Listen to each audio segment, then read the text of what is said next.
resto do nosso texto tem ainda algumas considerações a respeito da geologia, da psicologia, muita pesquisa. Assim, se a gente parar para pensar, não somos. A natureza ela não é separada em partes. Né? Os problemas não são da biologia, ou da física, ou da geologia, ou da psicologia. Eles são problemas da natureza. Nós é que separamos porque nós gostamos de compreender, né? Para nós fica mais fácil a gente separar. Mas os problemas da natureza eles estão todos juntos. Então, hoje em dia, é muito, de forma moderna, né? É muito comum você encontrar pesquisas interdisciplinares que envolvem físicos, matemáticos, psicólogos, biólogos, pessoas querendo entender problemas que são comuns a essas áreas. Eu lembro de que recentemente ter assistido uma palestra de um professor que relacionava o movimento das pessoas quando elas assistem um espetáculo, né? Por exemplo, a correlação entre o tempo. Né? O espetáculo, vamos supor, uma peça de teatro. Assim que ela termina, todo mundo se levanta e bate palmas. Então ele relacionou o tempo que se passa entre a primeira pessoa parar de bater palmas e até a última pessoa parar e o comportamento de materiais, dos elétrons dentro de materiais, encontrou a mesma função matemática. Então há muitos outras relações, né?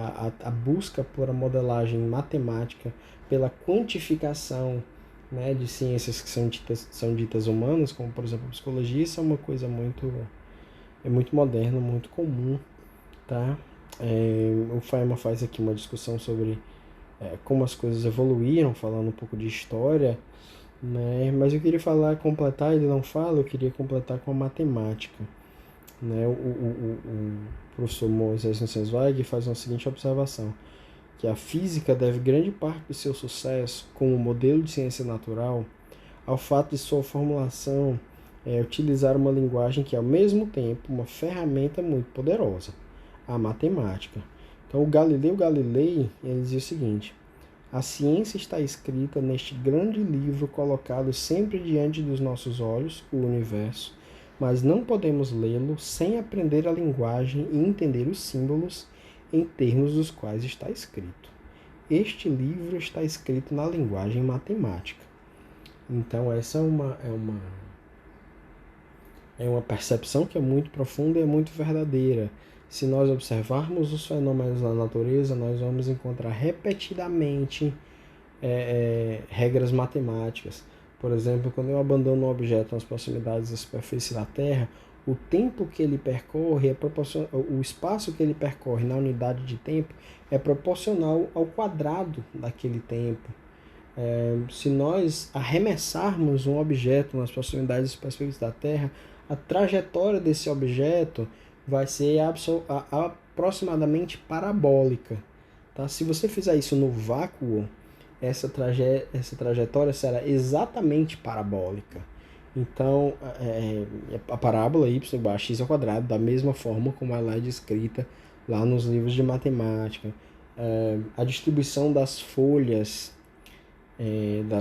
das folhas das plantas ao longo do caule obedece uma lei matemática associada ao número de ouro. Enfim, tem muitas outras proporções áureas. A proporção áurea está em muitos lugares na biologia, nas plantas, nos animais. Há muitas leis matemáticas no mundo que nos envolve. E essa é uma coisa que a gente precisa aprender, tentar enxergar as leis matemáticas ao nosso redor, tentar ver além daquilo que está ao alcance dos nossos olhos, né? E a matemática ela é para isso, ela é uma linguagem que nos permite ler o livro do universo.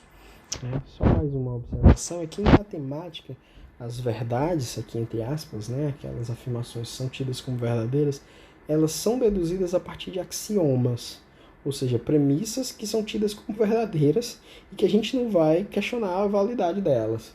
Por exemplo, você pega a geometria euclidiana. A geometria euclidiana é toda construída em termos de pontos, retas, planos, mas o que é um ponto? Né? Então, há questões assim, que são muito interessantes. E a geometria euclidiana ela assume que o universo é plano. né? Então ela é completamente consistente entre, né, dentro de tudo que ela é capaz de determinar, ela é perfeitamente consistente. Agora, por exemplo, nas proximidades de uma estrela pesada, nas proximidades de um buraco negro, aí o espaço-tempo não é plano, né? Então, mas isso não invalida em nada a geometria euclidiana, só diz que na descrição matemática de objetos massivos, como da ordem de buracos negros, estrelas pesadas, aí você já não pode usar a geometria euclidiana, mas não invalida a geometria euclidiana.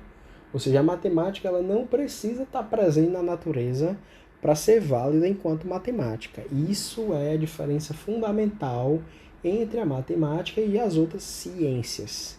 Ciência é o que é falseável. Uma ciência é, bom, vou falar um pouco mais à frente, mas basicamente aquilo é um resultado, uma teoria científica quando ela propõe um experimento que pode torná-la inválida, que pode dizer que aquela teoria está errada. Aí ela é científica.